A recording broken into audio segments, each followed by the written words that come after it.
In the next 12 minutes, I'm going to show you how to make a medieval fantasy carriage out of cardboard and a single barbecue stick.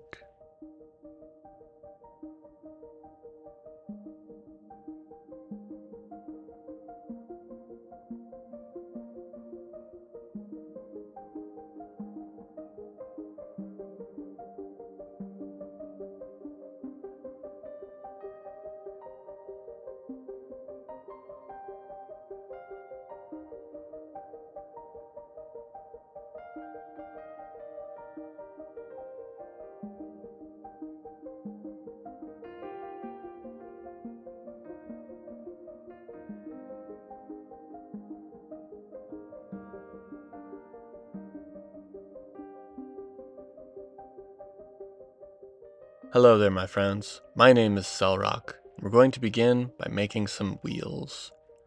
Start by drawing some circles onto some double-sided wood-textured cardstock. What is wood-textured cardstock, you ask? I've never seen it in stores, and that's because it is simply regular cardstock, like from a cereal box or other food packaging, that we scratch with a knife or with the Selrahc Games official wood texture carving tool, available soon on our website, to give it a wood grain texture. Why do we do this? Well, because it looks amazing, and it is about 1,000,000 times easier to work with than using actual wood. I have a separate video where I talk about this at length.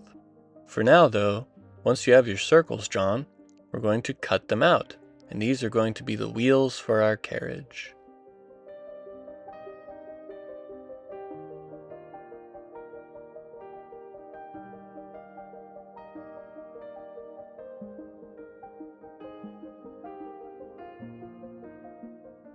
For the axles of our carriage, we're going to use this barbecue stick. It is a round piece of wood, I think bamboo, that will work very well for this. It's a good size, especially in relation to the wheels and the wagon.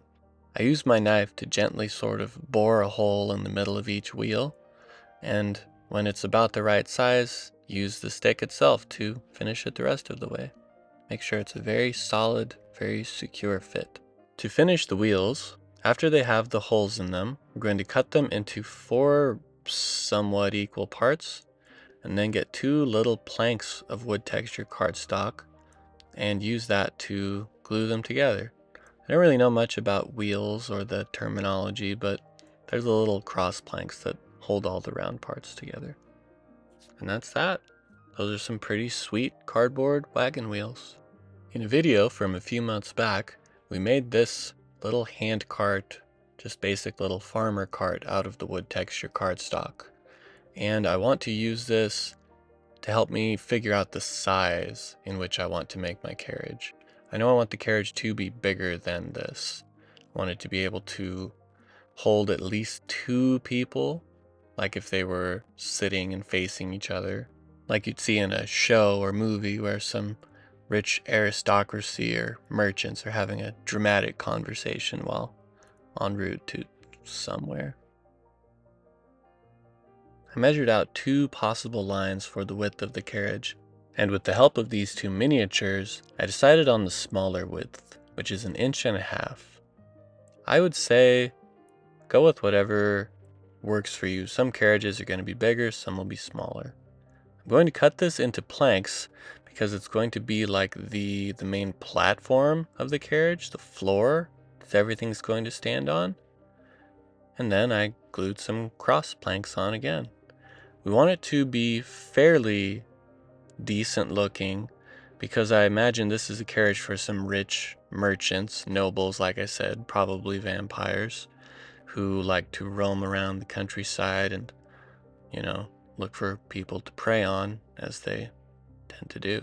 And with the platform built, I was able to use that to measure out the size of the axles, being sure to leave a little extra sticking out on both sides of the wheels and a little bit in between the platform itself and the wheels. Once I thought that it all fit together well, I glued on the axles onto the little platform, the floor of the carriage, and then after those had dried, I glued the wheels themselves onto the axles. I don't know if it matters, but I tried to orient them all sort of the same way, just again to sort of make it look like a bit more of a quality piece of craftsmanship. After the wheels were all finished, then it came time to design the body of the carriage, the walls. If we think of it like a little house on wheels, maybe. I wanted it to be wider at the top and then round on the top to give a look of opulence and wealth, and not just functional, as if it were a farmer's or a craftsman's wagon. No, my friends, this is a thing of luxury.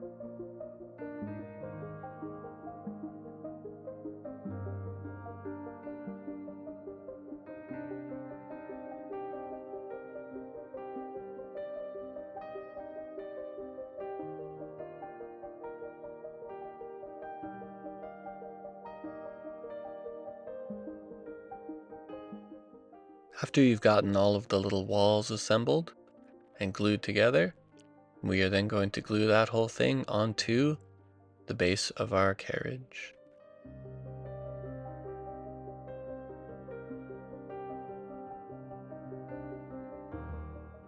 From there, we're going to add some more little details. I put an extra plank on the front and on the back as a place for the drivers to stand, and if there's some footmen hanging off the back. And then used a few longer pieces of our wood texture cardstock to make the tongue of the carriage. That is the actual terminology, I looked it up. I used a few planks here because I wanted it to be extra strong and to look good. After we were happy with the tongue, we glued on a cross piece to be the yoke of our carriage. And that's looking pretty good. After that, we need a roof, and I definitely had a very imprecise, sort of chaotic approach to this. And then I more or less traced out the outline of the roof, and then sort of fitted it and tested it. Took a look at it a couple times until I really saw what felt good as far as like how much of an overhang to have. Using my paint bottle, I was able to give it a nice curve so that it would fit better.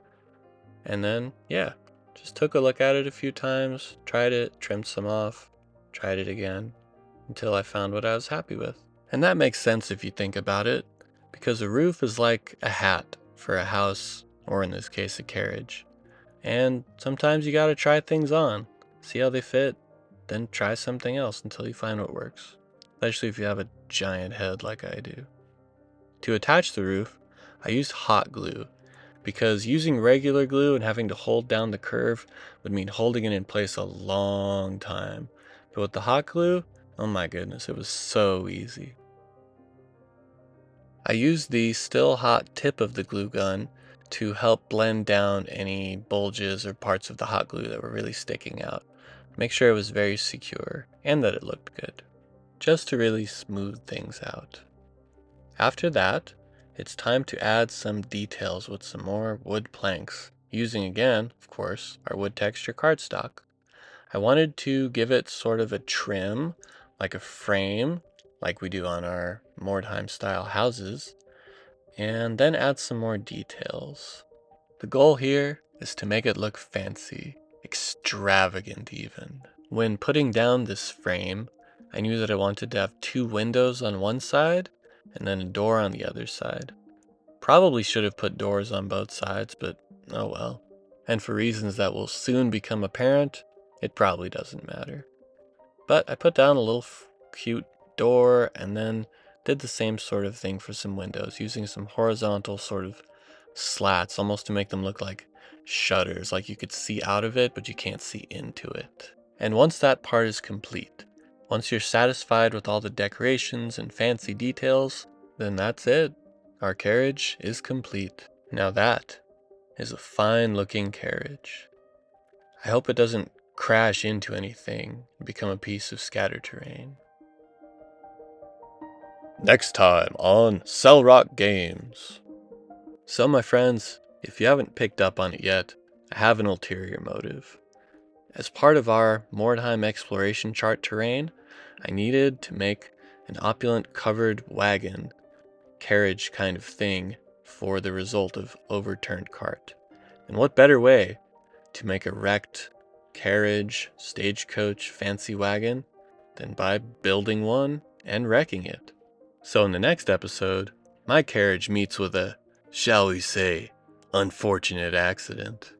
But then we also finished the whole process of detailing the base and painting it. And whether you wreck your wagon or not, I think especially the painting step is one that you can take away from. Whether you keep your wagon intact, you wreck it, or you make more than one. After that, we'll see how it looks as a piece of scattered terrain. See how functional it is with miniatures climbing and fighting each other over it, hiding behind it, and looking for treasure in the wreckage. Finally, we'll see how it looks on the tabletop, alongside the rest of my Mordheim terrain. I want to take a moment now and just mention that I have a Patreon page. There is no content on there, but if you like what I do and would like to help support, it's there as an option. Massive thank you to the people, past and present, who have supported me. You are all wonderful. Thank you, my friends. And thank you for watching. See you next time.